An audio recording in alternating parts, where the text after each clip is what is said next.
Hey guys, it's Maddie. So today, it's still today, you know I had the video before this, but I wanted to talk to you guys about, give you some shopping tips. I know I gave you some budget shopping tips before, but I want to give you some plus size shopping tips, specifically for plus sizes. So, excuse me. First of all, online shopping is a really great thing because you can just,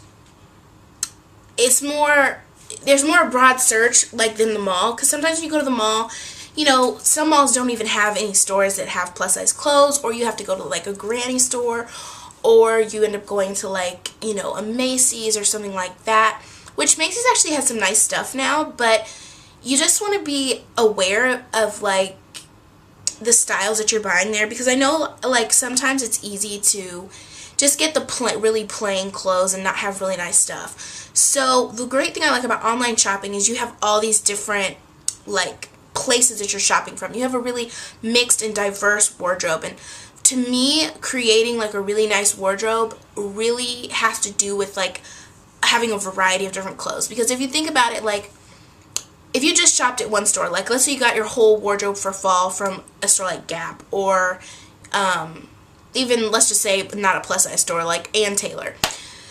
You have all these great clothes, and yes, they all work together, but your wardrobe doesn't look diverse. So it doesn't look like you put your outfits together it almost looks like you're dressing on a mannequin or something, And I think it's important to kind of have a vintage piece thrown into your outfit, and some funky jewelry, and some really nice basics and stuff like that, or a great jacket.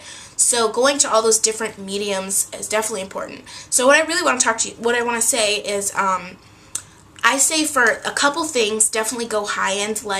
You might not be able to find a lot of really great low end jackets, and when I say low end, I don't mean low. I mean on the lower scale of prices. You might not be able to find a ton of really great jackets, so you might want to buy one really standout jacket for the season, and one that fits really nice and stuff like that. But then you might want to go to another store for jeans. I don't spend a lot of money on my jeans because Old Navy has these great jeans. They're called the Rockstar jeans. They look great on me, and if you get them on sale, they can be $15. Normally, I think they're $40, but I've never paid $40 for those jeans. So I've got them for $15, and just stock up. It's fine to just stock up on one pair and get all the colors in your size and stuff like that. So next, definitely think about your shoes. I think, and me and my grandma were talking about this the other day, and I read all these style books and stuff, and they say you should spend your money on shoes. I think it's better to spend money on your everyday shoes. So flats, you guys know I have those Tory Burch flats. Those flats are kind of expensive, and I bought actually a new pair that weren't on sale, but they were $195. That's expensive, but I'm going to wear those every day. For me, I have shoes that, those cheap shoes that are $30.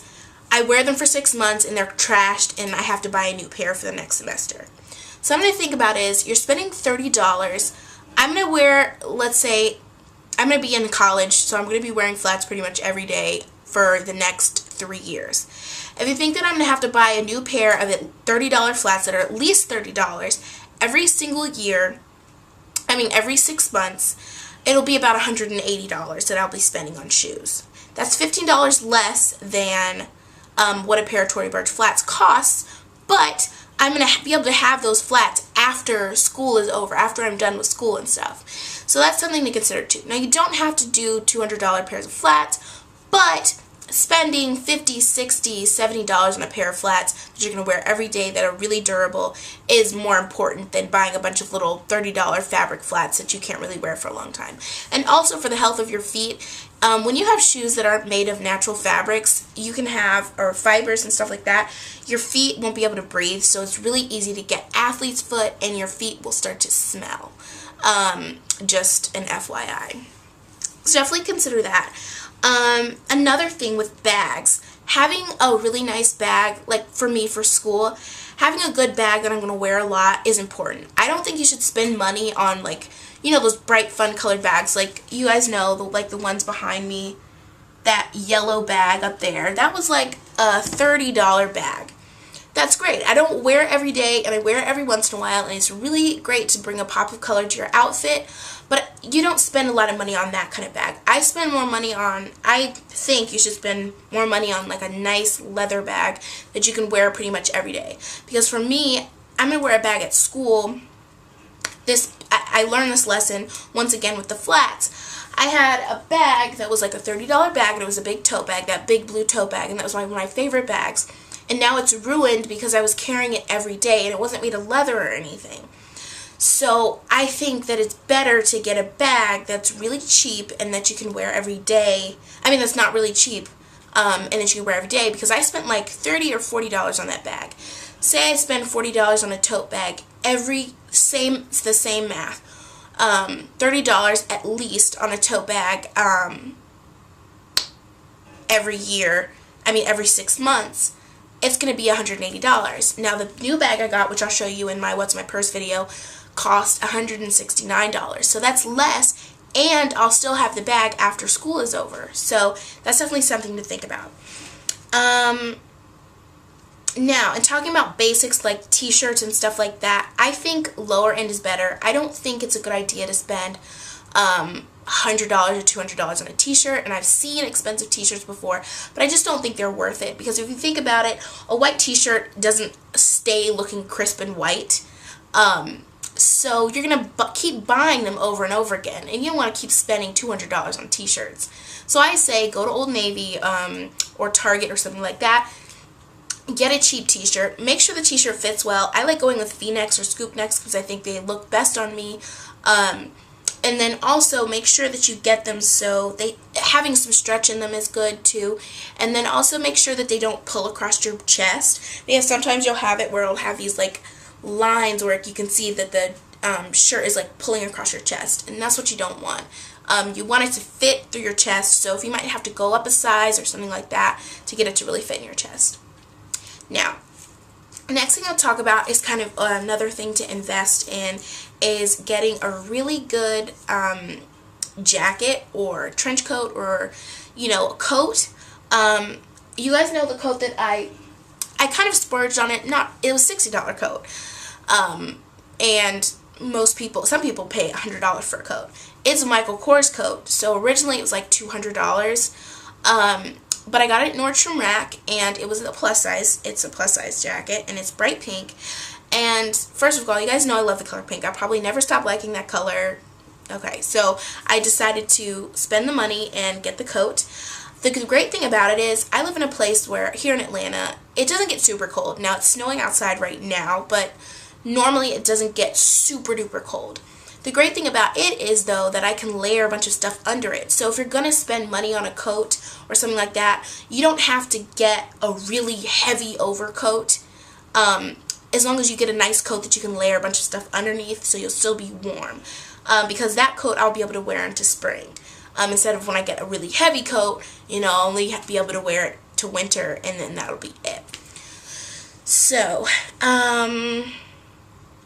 next thing is going to the mall is actually a good thing. I know sometimes I can be kind of scared or intimidated by the mall. When I say scared or intimidated, I just mean, where it can just feel like people are looking at you, or the stores, you can't fit anything in there. But just try it. First of all, the people in there are working there.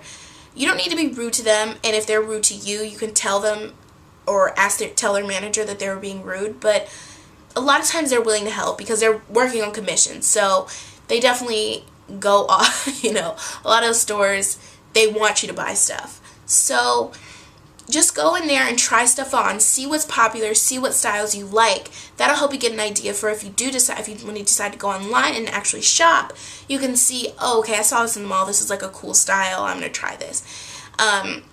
If you read fashion magazines, you might not even have to do this step, but I think going to the mall is kind of fun and it's important. You see what's out there, and there might be some stores in there that you didn't even know sold plus-size clothes, so definitely look out for that. And then when you are going shopping, wear the right undergarments and outfit. First of all, don't carry a giant bag when you're going shopping. I know they say, well, you're going to need all this stuff to go shopping.